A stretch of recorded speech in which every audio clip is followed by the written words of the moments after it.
اس نے میرے دونوں ہاتھوں کو کس کے پکڑ لیا تھا۔ اب جو کچھ بھی وہ کرنے جا رہا تھا وہ میرے لیے ناقابل برداشت تھا۔ میں نے خود کو بہت چھڑانے کی کوشش کی، مگر شاہویز بہت طاقتور تھا۔ وہ میرے چیخنے چلانے سے بالکل بھی خوفزدہ نہ ہوا، کیوں نہ کہ اسے پتا تھا میرا بھائی اس وقت مدہوش ہو کر کسی اور کی عزت تار تار کر رہا تھا۔ اس کی اپنی بہن کی عزت کس طرح محفوظ رہ سکتی تھی؟ پھر شاہویز نے اپنی ساری حدیں پار کر دی اور مجھے کہیں بھی منہ دکھانے کے لائق نہ چھوڑا۔ وہ جی بھر کے مجھ سے سکون حاصل کرتا رہا۔ میں بے بس ہو کر آنسو بہاتی گئی۔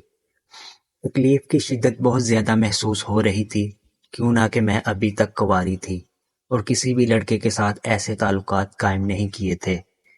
مجھے بس ایک ہی بات کی فکر تھی، اگر میرے منگیتر کو اس بات کی بھنک بھی پڑ گئی کہ کسی دوسرے لڑکے نے میری عزت کو تار تار کر دیا ہے تو وہ کبھی بھی مجھے نہیں اپنائے گا، بلکہ مجھ سے رشتہ بھی ختم کر دے گا اور سارے خاندان میں میری بدنامی کے چرچے پھیل جائیں گے۔ جب شاہویز کا دل مجھ سے بھر گیا تو وہ مجھ سے دور ہٹا۔ میں جلدی سے اٹھ بیٹھی اور دوپٹے سے اپنے آپ کو اوڑھ لیا۔ خوف کے مارے میں کانپ رہی تھی۔ میری آنکھوں سے زاروں قطار آنسو بہہ رہے تھے۔ مجھے سمجھ نہیں آ رہی تھی کہ آخر جو قیامت مجھ پر بیتی تھی اس کا ذکر میں کس سے کرتی، اور پھر اس کا ازالہ بھی تو اب ممکن نہیں تھا۔ شاہویز یہ سارا کارنامہ سر انجام دینے کے بعد اپنے گھر جا چکا تھا اور اس لڑکی کو بھی اپنے ساتھ لے گیا جو اس کے ساتھ آئی تھی۔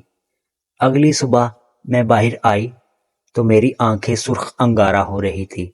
جب میرے بھائی کی نظر مجھ پر پڑی تو وہ چونک گیا اور کہنے لگا کہ ماہم تم کب واپس آئی؟ یوں تو میں بھی ان کے سارے کارناموں سے واقف تھی، مگر اب میں تباہی کے اس دہانے پر تھی کہ میں ان سے نظریں تک نہ ملا پا رہی تھی۔ پھر میں نے نظریں چراتے ہوئے ان سے کہا کہ میں رات کو ہی واپس آ گئی تھی اور اپنے کمرے میں جا کے سو گئی تھی۔ وہ تھوڑا پریشان ہوئے مگر پھر میری بات پر یقین کر لیا۔ تبھی میں نے کچن کا رخ کیا اور اپنے اور بھائی کے لیے کچھ کھانے کو بنایا۔ ہم دونوں نے ناشتہ کیا تو بھائی فون کال سنتے ہوئے باہر چلے گئے اور میں صوفے پر بیٹھ کر اپنی بربادی پر آنسو بہانے لگی۔ آج میرا کچھ بھی کرنے کو دل نہیں چاہ رہا تھا۔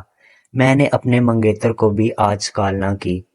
ویسے تو میری ہر صبح کا آغاز اس سے بات کرنے پر ہی ہوتا تھا، مگر آج میں سوچ رہی تھی کہ کس منہ سے اس سے بات کروں۔ وہ یقیناً میرے بات کرنے سے میرے موڈ کا اندازہ لگا لیتا۔ میں نے آج تک اپنے منگیتر سے جھوٹ نہیں بولا تھا، تو پھر یہ اتنی بڑی بات میں اس سے بھلا کس طرح سے چھپاتی؟ اس لیے میں نے فی الحال اس سے بات کرنے سے گریز کی۔ ابھی میں اسی کشمکش میں مبتلا تھی اور فون کو دیکھے جا رہی تھی۔ اچانک ہی گھنٹی کی آواز پر میں اٹھی اور دروازہ کھولنے گئی۔ میں نے سمجھا شاید آریان آیا ہوگا، مگر میں نے جیسے ہی دروازہ کھولا تو شاہویز نے گھر میں داخل ہوتے ہی مجھے ایک زوردار دھکا مارا اور میں زمین پر جا گری۔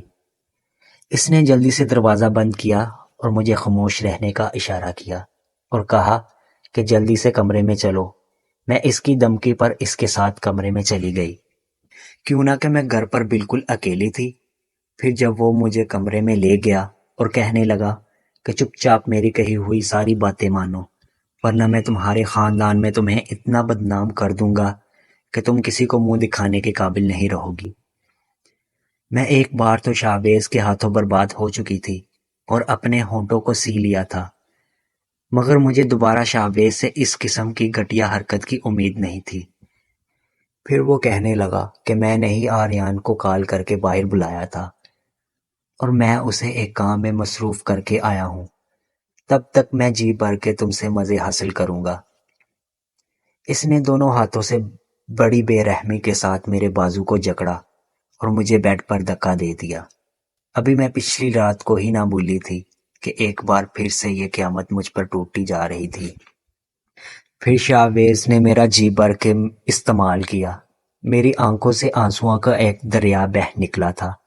میں بہت مجبور ہو گئی تھی اور شاہویز کی اس گھٹیا حرکت کا نشانہ بنی تھی۔ جب شاہویز کا دل مجھ سے بھر گیا تو اس نے میرے کپڑے اٹھا کر میرے منہ پر مار دیے اور یہاں سے چلا گیا۔ میں جلدی سے واش روم چلی گئی اور شاور لے کر شاہویز کی گئی زیادتیوں کو خود پر سے مٹانے لگی، مگر یہ داغ اتنے گہرے تھے کہ پانی سے جانے کا نام ہی نہ لیتے، جنہوں نے میری روح تک کو چھلنی کر دیا تھا۔ میں نے جلدی سے امی کو کال ملائی اور ان سے کہنے لگی کہ امی میری طبیعت صحیح نہیں ہے، آپ پلیز جلدی سے گھر آ جائیں۔ پھر دوسرے دن شام ہوتے ہی امی گھر واپس آ گئیں۔ ابو میرے لیے بہت زیادہ پریشان تھے۔ وہ لوگ مجھے ڈاکٹر کے پاس لے گئے۔ ڈاکٹر نے میرا معائنہ کیا۔ میں شدید بخار میں مبتلا تھی۔ مجھے کچھ ڈرپس وغیرہ لگی، مگر میرا درد کسی کو دکھانے والا نہ تھا۔ میں کس طرح سے امی کو یہ ساری قیامت جو مجھ پہ گزر کر آئی وہ بتاتی۔ جب میری امی ابو گھر آئے تو میرے دل کو کچھ تسلی ہوئی، مگر میری دنیا اب اجڑ چکی تھی۔ میرا بھائی جن غلط کاموں کے راستے پر نکل پڑا تھا، ان سب کی سزا آخرکار مجھے ہی بھگتنی تھی۔ کیوں نہ کہ یہ دنیا مکافات عمل ہے، اور مکافات عمل ہمیشہ اٹل ہوتا ہے۔ 2 ماہ بعد ایک اور قیامت مجھ پر گزرنی باقی تھی۔ جب میری طبیعت خراب ہوئی اور امی مجھے ڈاکٹر کے پاس لے گئی تو پتہ چلا کہ میں بغیر شادی کے ہی حاملہ ہو چکی ہوں۔ یہ بات میرے ساتھ ساتھ میری ماں پر بھی قیامت بن کر گری تھی۔ گھر آ کر میں امی کو سب کچھ بتانا چاہتی تھی، مگر امی کو یہ غلط فہمی تھی کہ شاید یہ میری ہی کی گئی غلطیوں کی سزا ہے۔ پھر میں نے امی کو اس رات کا سارا واقعہ بتایا۔ جب میں گھر میں داخل ہوئی تھی تو کس طرح سے آریان لڑکیوں کے ساتھ غلط کام کرنے میں مگن تھا، اور اس کے دوست نے کس طرح سے مجھے نوچا، اور جب تک میرے ماں باپ گھر سے باہر تھے وہ بار بار آ کر میری عزت کو تار تار کرتا رہا۔ امی نے یہ بات میرے ابو کو بھی بتا دی تھی۔ پھر ابو نے شاہویز کو پولیس کے حوالے کیا، اور شاہویز اب اپنے حصے کی سزا کاٹ رہا ہے، مگر مجھ پہ جو گزری وہ میں زندگی میں کبھی بھی نہیں بھول سکتی۔